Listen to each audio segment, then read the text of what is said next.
Hello and welcome to a very special edition of a great video here on the Hair and Outlet YouTube channel. I'm your host, Austin Robillard. We're missing Ian and Alex today, but I brought in somebody I know you guys are going to like. I have Pablo Georgakopoulos here, Inter Miami CF's very own e-MLS player. Pablo, man, how you doing? It's been a while since we've spoken, and now we get to do it on my It's brand new, it, kind of thing. How you doing, man? it's been a while. It's been a while. And I'm honestly pleased to be here, man. Honestly, Austin, thank you so much for having me here. How are you, La Familia? How's everything? I hope everything is well at home. And yeah, I'm ready to get going, Austin. Yeah, so let's talk to La Familia for a minute. If they don't know who you are, tell us a little bit about yourself, because I know you're not just a professional esports player. You used to do a little bit of on the pitch kind of stuff, with Barry Yeah. University and things like that. So tell us about your soccer background. Yeah, so I mean, I've been playing soccer for nearly my whole life, ever since I was 7 years old, back in Valencia, Venezuela, and that's where I was actually born and raised. Um, once I got to the United States, I actually played at Soccer Academy of Americas behind FIU here in Miami, and then I actually made my transition to Kendall Academy, and that's where I was able to secure a scholarship with Barry University at the NCAA Division Two, and I was there from 2013 to 2017, and I was able to achieve my marketing degree. That And ever since then, I've been playing here and there, but not at the highest level. Right. But you dabbled in the gaming scene, and you're a pretty phenomenal FIFA player, and that's kind of what we're going to talk about here today. But first, you're also a fan of the club as well. You don't just represent them; you're a huge uh, Miami guy and a huge fan. a hundred We percent. talk all the time about the team. Yeah. Just give us your thoughts on the 2021 season, the club as a whole? I mean, are you excited for what's to come? And this team has a bright future if they can do things the right way. 100%. I mean, you're completely right in regards to the team having a bright future. I think this season was a stepping stone to realize the type of caliber team that we are, that we're able to secure points on the road, that we're able to do things right whenever we have the willpower to do it. And honestly, I think the team is ready to take a step forward. This is kind of just pass the page on and go ready for the upcoming season. Definitely agree. All right, so let's start talking about a little bit of FIFA here, because this is what we're here for. That's what we're here The game has been for. out. FIFA 22 has been out for quite a while. MLS, has their own league and Ultimate Team, and they have all the ratings there. We have All the we ratings, yeah yeah. we have Gonzalo Higuain in the top three, which is pretty cool. We have a top three player. Blaise Matuidi's not too far behind with 79, and the only other gold player is actually Rodolfo Pizarro. No other gold players on Inter Miami. MLS gold players are hard to come by. However, I do think there are a couple people that deserve some. I wanted to ask you, is there anybody who stands out in terms of ratings that you think deserve a higher one, especially after their season in 2021? I honestly think that Lewis Morgan deserves a gold card at the end of the day. I mean, he's a 72 silver, and then after seeing him on the pitch and going up and down on the left wing and turning into a right wing back at times as well during the season, he definitely needs an increase of pace, an increase of rate of shooting as well and passing. I mean, he does have a 5-star weak foot, which is why sometimes in the game, sometimes he shoots the penalties with his right, sometimes with his left, and that's why he was actually shocked the other day when he was playing indie in FIFA, that he even asked himself, he's like, why am I shooting the pen with my right? But he actually does have a 5-star weak foot. So I mean, honestly, I'm okay in regards to the 5-star weak foot. And then I feel like a little, increase in the skills could have been done as well. What about your Venezuelan native here, Christian Mccoon? I What a mean, season for him. Am I right? what a season! Honestly, he got on the scoreboard. He won the starting 11 spot. He had a little bit of hiccups at the beginning playing at left back, but then ever since the coach Phil started implementing that three at the back with Mccoon, Nico, and LGP, Christian was honestly phenomenal, man. And that's why he's actually getting the called up to the Venezuelan team, and that's why he's actually there right now. Yeah. He big stepping stone for him. He's still a young player, and he's one of the players. Super This is why young. I say, like, in Miami, this is, like you said, it's a stepping stone. They have players now that they can build around, and I think Mccoon could definitely be one of those guys. Now, you mentioned Lewis Morgan and Indy Vassilev played each other, and just a couple of days ago, you Yeah, played LGP, and there was yeah. this one goal where Marsman like hit the ball out of the box and Chapman lobbed it in first time. Volley outside the box. I mean, Jay does have that in his locker. He does. He's a very technical Right. player. He kind of reminds me of that Xavi Alonso esque, where he's just very technical and gets to secure X's, in FIFA terms, Right, right, right. those simple X's in. And then, I mean, whenever he has to take a crack at the goal, he does, and that's why he volleyed it at the top pace when LGP actually scored on me like that. I think if you go on the Inter Miami CF Twitch account, twitch.tv/Inter Miami _CF, the video's still there. Go watch go watch that with go back and comment on it. Yeah, it's really, really, really phenomenal goal. I wanted to ask you, who is the best Inter Miami CF player that you've played against in FIFA? Because I know you had you had a couple of games when you first came to the club against like George Acosta, Rodolfo Pizarro, things like that, Mccoon as well. You just played LGP. There's probably been a couple others along the way. Who's the best player you've played against? I will have to say Rodolfo Pizarro. Really? Yeah. I mean, that first time that whenever I had my first like intro with the team, and also some sort of like my tryout. The game actually ended 3-2, and it was actually very close. I was actually, a little bit nervous, going into a kickoff match, which is not my, like my stepping, like, my forte, because at the end of the day I play Ultimate Team. But that was a 3-2 game, and then after that, I would probably say LGP 100%. So Pizarro and LGP are pretty good at FIFA. You heard it here first. LGP told me that he used to play FIFA a lot. He used to play Weekend League, and that back when it was like 30 games. Yeah. And, like 30 games for a professional FIFA player on the weekend, that's kind of a lot. That's a lot. That is a lot of games. He used to be a Gold 1 player, which is 20 wins. And a lot of my friends that dedicate a lot of time into FIFA, not even Gold 1. Yeah.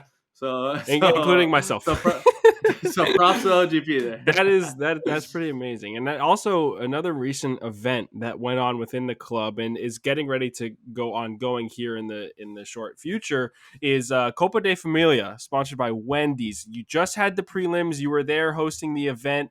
Up in, I think it was in the Northwest Stand. It was a really nice location. I saw the setup. It looked amazing. Unfortunately, I couldn't make it out and showcase my skills, but maybe another time. You could have definitely had a shot at winning the prelims. I was going to ask you, how was the competition there? I mean, what was the event like? Did everything go well? And there were a couple good players that came out of it?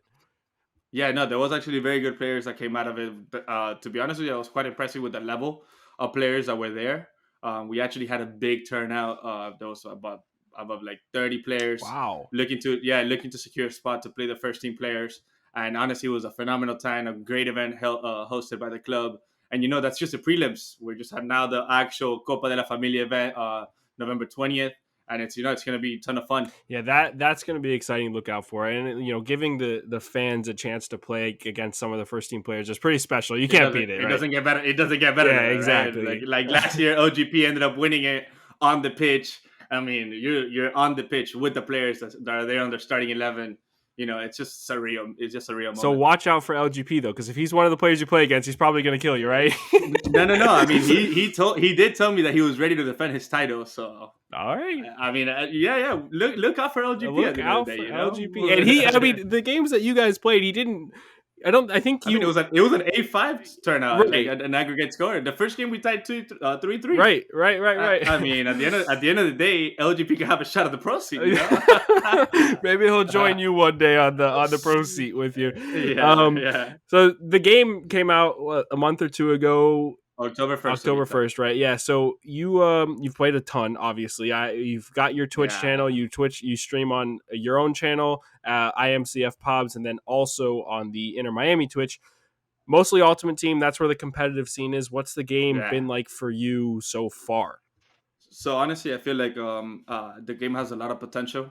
The game actually just went through a couple patches where it actually kind of fixed a couple things. At the beginning of the game, there was this crazy long finesse shots that reminded me of like FIFA 13, where you take a shot from 35 yards out and then your goalkeeper is just diving into nowhere and the ball's just going in. EA actually released a patch and the game became a little bit more balanced. And I feel like this game has a lot of potential to be very competitive.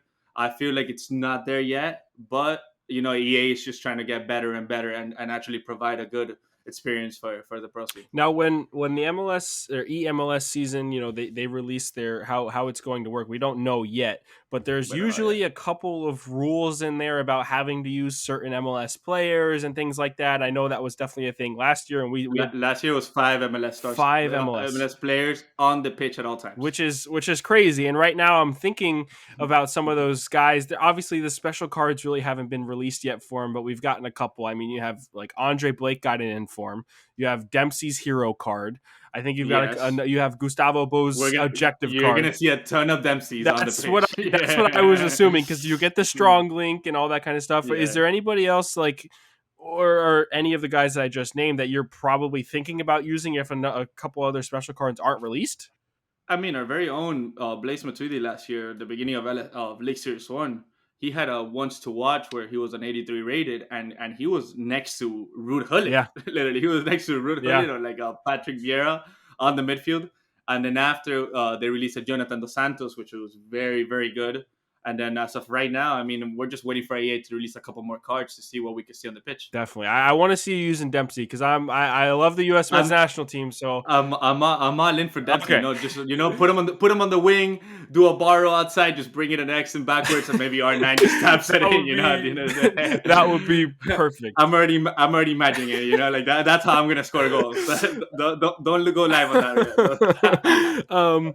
So, I mean, I wanted to ask you too. I mean, your tactical identity in game. I've watched a couple of your streams. You use two, holding defensive midfielders in what seems like a 4-2-3-1.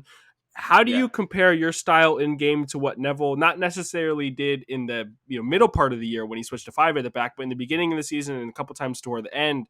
Is there any similarities you see? Because I know you're a good football guy. You got a good football brain. So I want to know, like, if you see any similarities between yourself and Neville when you're talking about FIFA and then on the MLS pitch.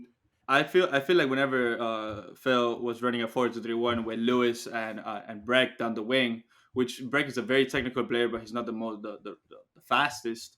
That's how I am right now. I feel like I have a very rapid player on the wing, which is Neymar, and then I have a very technical and semi-slow player on the right, which is Messi. Because at the end of the day, EA actually made Messi very usable this year, Austin. He's not the quickest. He has like 85 pace, but he's very technical and has very good passing. So that's a similarity that I see between Lewis and Breck, where Lewis is a little bit more of a Neymar caliber player, and Breck is a little bit more of a Messi, where he's just kind of slow, but he has very pinpoint passes in. Interesting. I didn't think that's where you were going to go with that, but I guess I could see the similarities. That's the one. That's the one that came out right now. Well, there you go. Let's talk about last year. League Series 1, League Series 2. We got to follow your journey. There were times where you were completely in the running and you were so close to getting to that next step.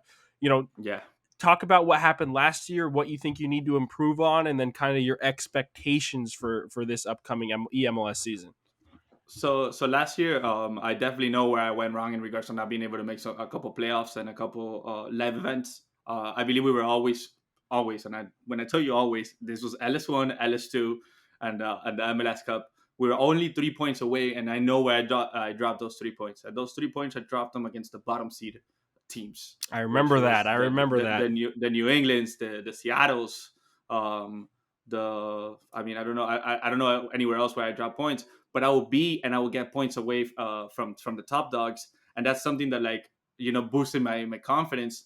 But there was a little hiccups here and there, and that's why I know what I need to improve. I know what I learned, and in regards to expectations for next year, honestly, live events are finally back. Which is something very good.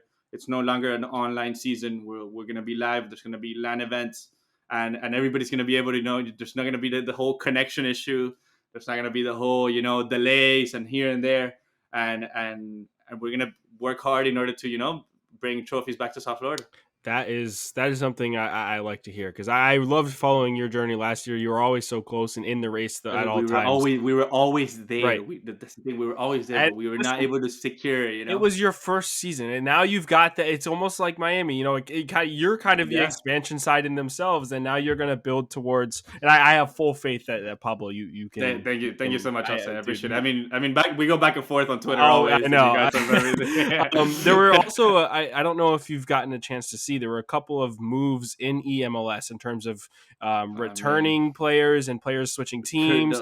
the rosters are The stacked. rosters are stacked. I saw like Houston Dynamo made two pretty big pickups. Any George Adamo and Remy Martin. right? Is that so? I mean, Remy Martin was with LAFC, if I'm not mistaken, right? Yeah, he Yeah. was with it. He was with So LAFC. there's a couple of key players that have made some big moves. Is there anybody that you're looking out for that you think is gonna give you a run for your money?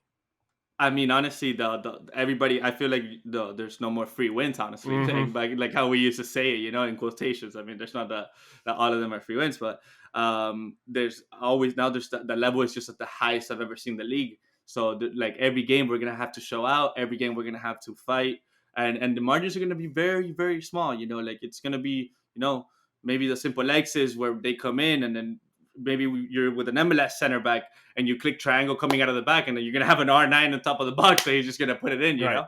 So I mean, in regards to players giving a run for my money, honestly, I cannot name any because I'm so confident in my skills that I'm ready to go against anybody. That's what I like to hear. I like to hear. All right. Let's go, man. Let's go. Before we head out, the player you think you're gonna have the most fun with in FIFA 22 and the one to look out for on your eMLS squad is who? R9. R9? I feel like it's R9 season. All my friends in the pro scene, the CJs, the George, the Memos, the Diddies, all of them have R9 on their squad already, and it's R9 season for EA has actually made R9 a little bit, not clunky anymore. He's a little bit thinner. He could move. He could left stick dribble. He could shoot with his left foot. He could do the skills. And honestly, that's why he's worth 11 million in the game. And that's not even his prime. That's not even, those ain't even out yet. And that's his mid. That's why I'm so happy that we're gonna have unlocked accounts for eMLS. It'll be a really good time. Pablo, thank you so Yeah. much for joining us. Where can La Familia and the Hair and Outlet listeners find you, watch your streams, everything like that? So they can follow me on Twitter, IMCF_Pabs. That's where I actually tweet out when I will be going live on my Twitch. My Twitch is also IMCF_Pabs. And then my Instagram, it's Pablo Andres with double E. And yeah, I mean, that's where you guys can follow me. That's where you guys can follow my journey. I'm very active on social media, and I always try to do the best for the club. Yeah, and you do, man. You are one of the best representatives for this club from the top to bottom. Any department, you are the man. So I appreciate you coming on. I'm going to watch your journey, and also twitch.tv/InterMiami_CF. That's where some of the big Yeah. not just like when I get to jump in when you're doing draft or something like that, but like Yeah, when yeah. Copa de Familia, the prelims were on there, the LGP stream was on there. So that's another one. That's we try to keep the content fresh in the club's channel as well. Actually, this Friday, we're gonna have an e-friendly against Montreal, which is Luke's.